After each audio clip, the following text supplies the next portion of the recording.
Telangana DWSET 2025 సంబంధించి conversion based seat allotment result అయితే మనకు డిక్లేర్ చేయడం జరిగింది. సో ఈ వీడియోలో మీకు సంబంధించిన రిజల్ట్ ఏ విధంగా వెరిఫై చేసుకోవాలి అనే టాపిక్ గురించి డీటెయిల్గా అయితే తెలుసుకుందాం. జస్ట్ మీరు ఇక్కడ అలాటెడ్ కాలేజ్ పైన క్లిక్ చేసి మీ యొక్క హాల్ టికెట్ నెంబర్ ఎంటర్ చేసి మీ రిజల్ట్ అయితే వెరిఫై చేసుకోవచ్చు.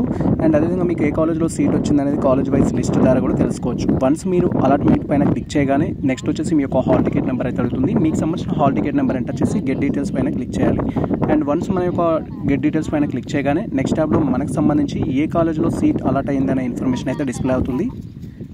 సో మీరు ఇక్కడ క్లియర్గా చూడొచ్చు. సో అక్కడ మన యొక్క హాల్ టికెట్ నెంబర్ ఎంటర్ చేసి సెర్చ్ ఆప్షన్ పైన క్లిక్ చేయగానే ఈ విధంగా మీకు ఏ కాలేజ్లో అయితే సీట్ అలాట్ కావడం జరిగిందో సో ఆ ఇన్ఫర్మేషన్ అయితే డిస్ప్లే అవుతుంది. సో దీన్ని బట్టి మీరు నెక్స్ట్ వచ్చేసి మీ సీట్ కన్ఫర్మ్ చేసుకోవడానికి ఆన్లైన్ ద్వారా పేమెంట్ అనేది చేయాలి. పేమెంట్ చేసిన తర్వాత మీకు అలాట్ అయిన కాలేజ్లో వెళ్ళేసి రిపోర్టింగ్ చేయాలి. కాలేజ్లో రిపోర్టింగ్ చేయడానికి మనకు లాస్ట్ డేట్ వచ్చేసి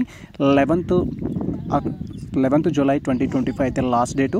సో ఎవరైతే ఈ యొక్క కన్వర్షన్ బేస్డ్ సంబంధించి సీట్ అలాట్మెంట్ అయిన క్యాండిడేట్స్ ఉన్నారో యాజ్ ఎర్లీ యాజ్ పాసిబుల్ మీకు సంబంధించిన ట్యూషన్ ఫీ అనేది పే చేసి అండ్ దానికి సంబంధించిన లెటర్ అనేది డౌన్లోడ్ చేసుకొని ఆల్ రిక్వైర్డ్ డాక్యుమెంట్స్ అనేది కలెక్ట్ చేసుకొని మీకు అలాట్ చేయబడిన కాలేజ్ ఏదైతే ఉంటుందో ఆ కాలేజ్లో మీరు రిపోర్టింగ్ అయితే చేయాల్సి ఉంటుంది. సో ఈ రోజు అండ్ రేపటికి మాత్రమే మనకు అవకాశం అయితే ఉంది.